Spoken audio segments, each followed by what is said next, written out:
going to basically look at what potential injuries you may meet as a yoga teacher in your classroom. So people may come up to you and say like, oh, this happened to me, or they can also sometimes just tell you, I have pain on that area, and so basically you would be the first person to our foundation to the ground, our connection to the floor. Your ankles are very flexible. They're also extremely important for how they will respond to balancing exercises. Most standing postures are challenging for ankles and feet and will require a lot of awareness into that part of your body. So the most common kinds of injuries in ankles will be the sprains, where the ankle is forced into a direction, usually caused by a fall, or when you're tripping, or certain types of movements, or when you're landing from a jump or from a fall. The most common ligaments that will be torn in a sprain will be the talocalcaneus, or the ligaments that are basically to the outside of your ankle.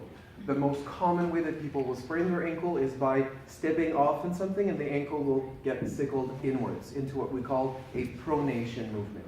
So the pronation will overstretch the ligaments on the outside of your ankle, and those are the ligaments that will usually be torn to a certain degree, depending again on the level of the sprain. The sprain will be graded by usually a physiotherapist or a medical doctor in 3 grades. First grade is usually a tear going from 0 to 15%. Grade 2 is from 15% to 75% tear.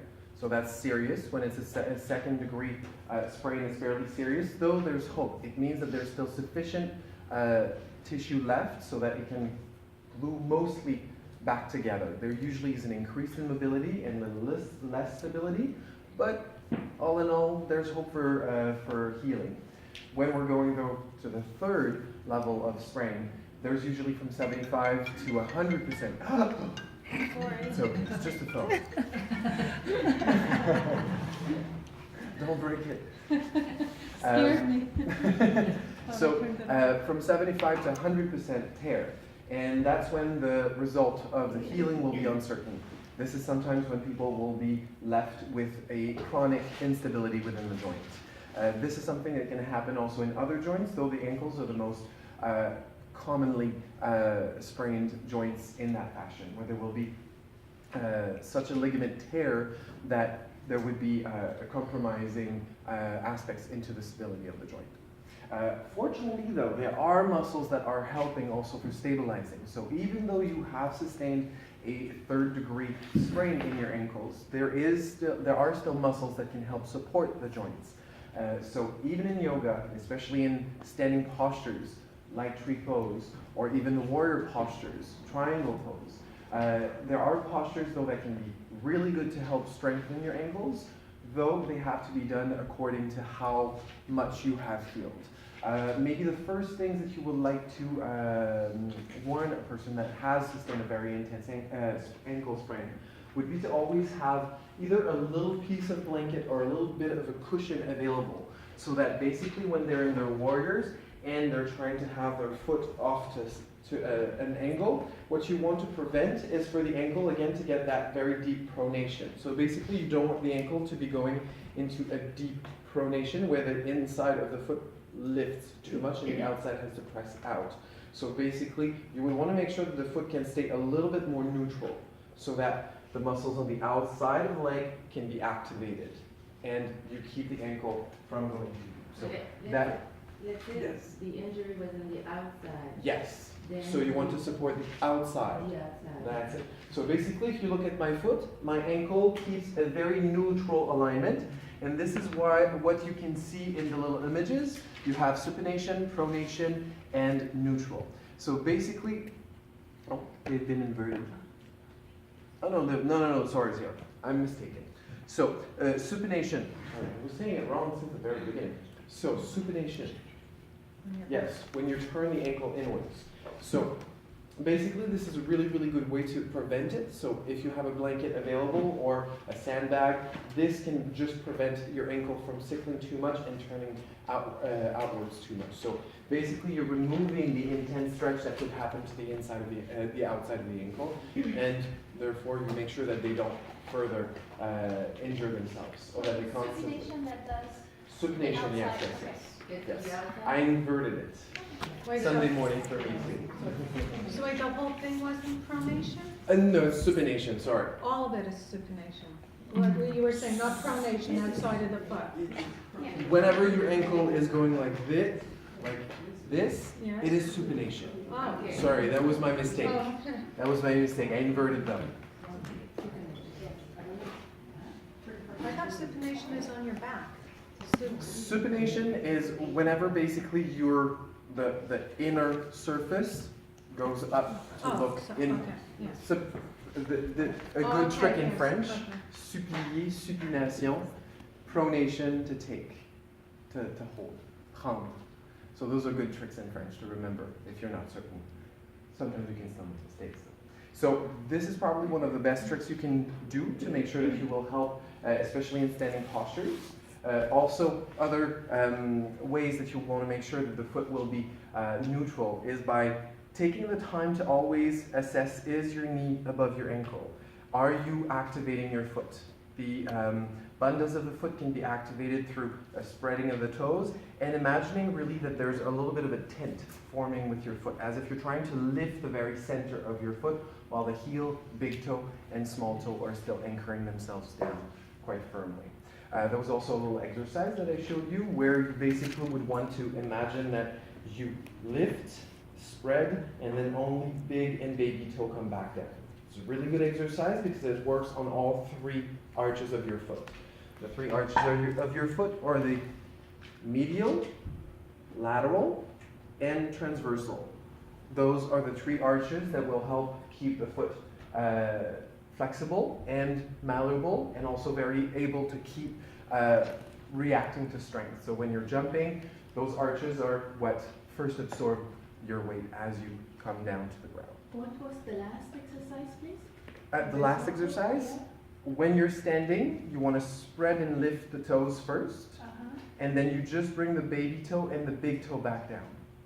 This is really good exercise to basically just warm up the muscles on the insides, outsides of the foot, and also underneath the toes. Good.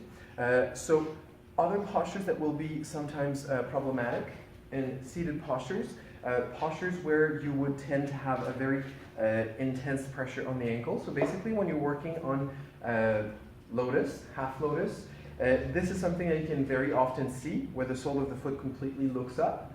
If you don't already have had sprained ankles, this is not a dramatic thing. When you see a student do this, you can always inquire with them, like, have you had injuries in your ankles before? Because if they have, then you're like, well, there's a chance that you may actually be making your situation worse because you're overly playing on the flexibility you already have in your ankles, and so you don't want to keep pushing your joints so deep.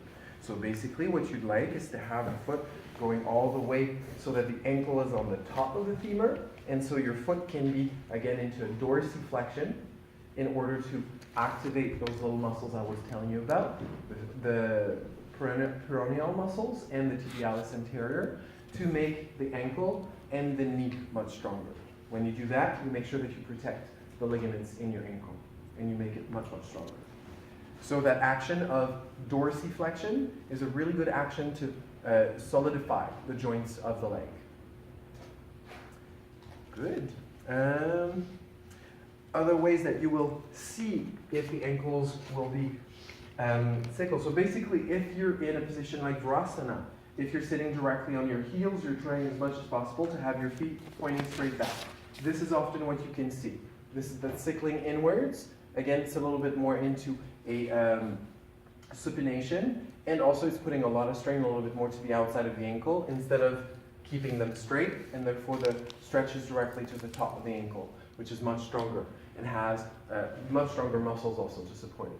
So basically, foot is pointing straight forward instead of being sickled inward in a slight supination. So those are the ways where you will recognize that there's something with the ankle or malposition in the ankles. How to heal? As we're saying, flexing the toes, trying to make the foot a little bit stronger, a little bit more apt at taking the weight. So Those little exercises may be just at the beginning of the class. A little bit of an awareness exercise. Basically, people are standing up and you're like, okay, shift your weight forward, backwards, left and right. And so they get to understand more where the weight goes into their foot, into their toes. That same exercise can be done also when you're balancing on one foot. So basically you up the level of difficulty. If people have a hard time, urge them to use a wall so that they balance and there's no fear of falling, or if they're falling, at least they have something to hold on to so that they're not going to tip over entirely. Of course, though, if you have had a sprained ankle, the first thing to do is usually a little bit of rest. There's also here something that you will see. It's a protocol when there's an injury. It's called RICE. It has been discussed as to, okay, should we really do that much? But for now, it's the best thing we have. So RICE is basically rest, icing, then there will be compression and then elevation. Compression is basically using either a very tight sock, or there's specific braces, thank you, that are made either for ankles, for knees, or whatever joint you want to brace. And basically elevation, simply because as soon as the member is a little bit higher than your heart, there's a little bit less blood that goes into it, and then it just slightly reduces the inflammation. This is discussed and not 100% accurate, simply because there has been new studies that have showed that overuse of icing actually limits and slows down the healing process. So basically, icing should be only when the pain is intolerable and you do not want to take painkillers. Icing can be also very helpful when there's real signs of bruising. Icing will help to really reduce the bruising. So swelling and bruising around the joint will be reduced drastically by the use of ice. Ice, usually, from what I've seen, it's usually suggested never to go past beyond 10 minutes. And also there's contrast baths that can be very good. Contrast baths should not be used on a very, very fresh injury though. If it's just happened, cold for the first couple of days. When the bruising, when the swelling has gone down for the most part, then you can start doing contrast baths. Even the icing is only 24 to 48 hours. Sorry? Even the icing itself, only 24 to 48 hours? Even, sorry, I was... 24 to 48 hours, the icing?